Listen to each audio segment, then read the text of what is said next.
North America's turn for the Valor Series quarterfinal number 1. Allegiance took themselves a swift kick of a victory in game 1. Now game number 2 places them oh so close to that semifinal berth.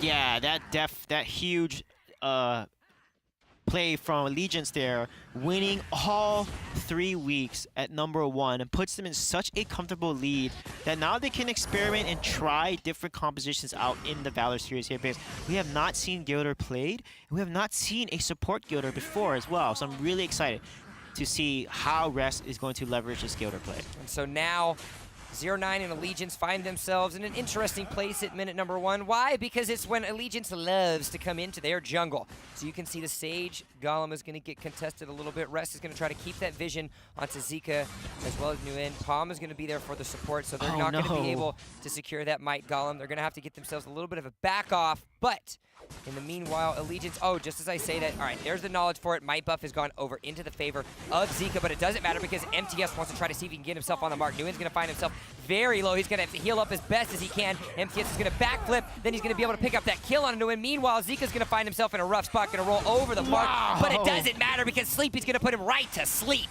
Yeah, that was unfortunate. Thane should have went in there. He actually used his abilities, and once they knew his abilities on, once Thane charges in, he has no escape. He's dead meat if your team is not going to follow up and engage with you. So when Thane goes in like that with his charge, you have to follow up. You have to go in with him. And that was one unfortunate play by Zika there. They actually resetted the jungle monster and then fell behind in farm and lost, like, honestly 3 seconds trying to farm the jungle monster. And there's another thing also Zika did that he kind of missed his grenade lob there from Violet, which could have done a lot of AoE damage and maybe turn that fight in their favor there. So now Allegiance already finding themselves in quite the comfortable position, only up 1,500 gold, but when you consider the pressure that they have across the other stages of the map, that number becomes essentially irrelevant as Palm finds himself in a very rough spot. A great little skill shot there by Rest. MTS is able to pick himself up a kill, a second kill rather, for the Ryoma, and if there's anyone that you want to get that early game gold into, it is the snowball potential that Ryoma brings. Yeah, exactly, and that's why Allegiance is playing so aggressive. Ryoma is so strong in early game. The reason why is because he has kind of 2 abilities level 1.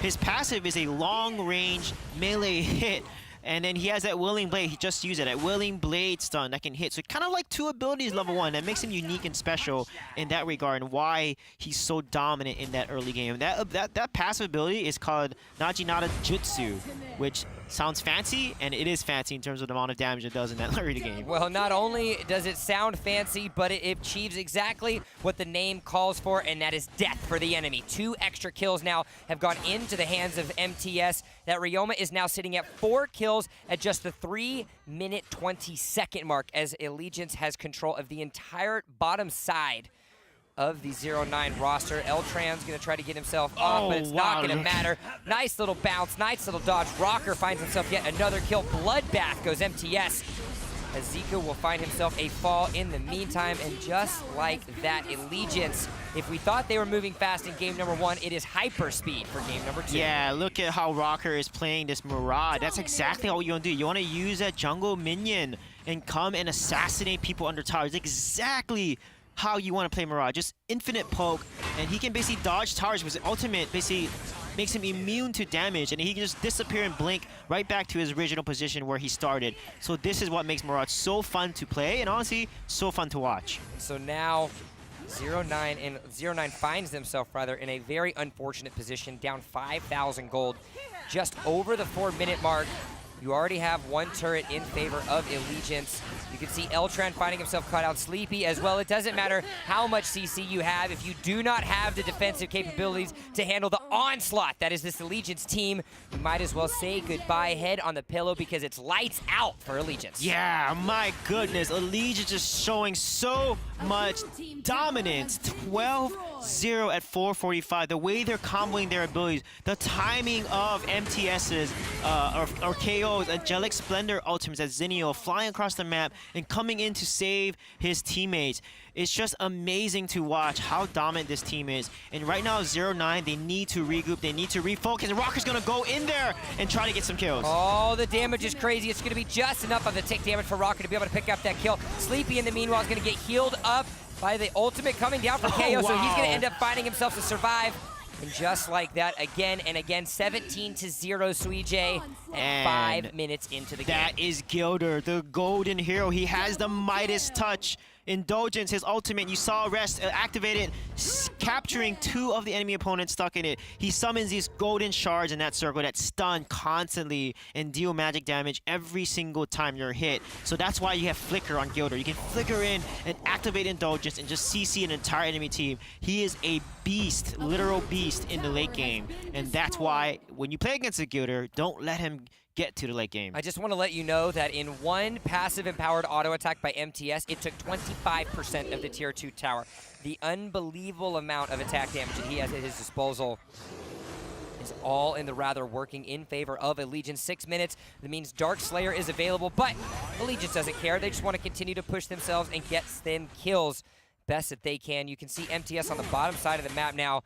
One simple attack string and Palm goes down to 50% HP. The waves are getting pushed up on all sides. And look at that. Just because you got Rest sitting in the support position doesn't mean that it's damage, damage, damage, all on the mark. Yeah, that was so insane. Look at this, just constantly pushing and abusing. MTS there, focusing the tower, and then they're gonna go ahead and focus and kill Palm. He has to use Malik's shock ultimate to disengage and run away, and that's not a good position to be in. So right now, Zero9 is being choked and starved down to every single jungle and tower at this point. There isn't a single piece of resource that Zero9 can acquire at this point in time because Allegiance is absolutely tearing through their base. A pre-7 minute, almost on the dot, high ground tower. You can see the poke damage coming out of MTS. He's gonna be able to pick himself up that kill. They don't have any minions, so they're not capable quite yet pushing onto the core. However, might not necessarily realize that considering the power that they're showing at this point in time. They're rotating towards the top side of the map. They've got a little bit of a wave coming. They're going to clear towards that top side. And just because they're ahead doesn't mean they need to be overzealous. They're going to push up, play safe, play smart, but more importantly, play like Allegiance. Yeah, this is 20-0. They might be trying to end the game here. Look at Rocker going in there, so aggressive there, landing the kill on Malik with his Temporal Turbos ultimate. Really nice job there with the aggression. This is what makes Murad so dangerous once he builds his damage items. So just like that, you can see the power of Rocker. It doesn't matter who he plays. It doesn't matter who you put him on. He's always going to perform at the highest level. MTS finds himself down. Will end up dodging out the skill shot from the Rocker. No one is wanting to be the first one to die for the side of Allegiance because of the dominating performance that they're showing right yet. You can see them coming down onto the high ground turret for the top side. They've got the minions at their disposal. Rocker's going to go in and try to get himself a little piece of poke. And it doesn't matter because every move that Allegiant makes, Zero9 find themselves deeper and deeper in the hole. Yeah, Rocker's just constantly poking and abusing Murad's win condition there. Look at it, he's gonna go in again, drops another dimension, and then he's gonna be able to proc his out, but he needs to get some attacks off. 2 more attacks, and Rocker activates his ult, and he looks like he's gonna be able to get a kill on Omen. And wow, look at this dominance here. This is just too much for Zero9 to handle. Here comes the super minions down the mid lane. MTS is able to pick himself yet up another kill. It doesn't matter. Triple ending up for Ryoma and MTS, and under 9 minutes yet again, Allegiance walks away with the victory.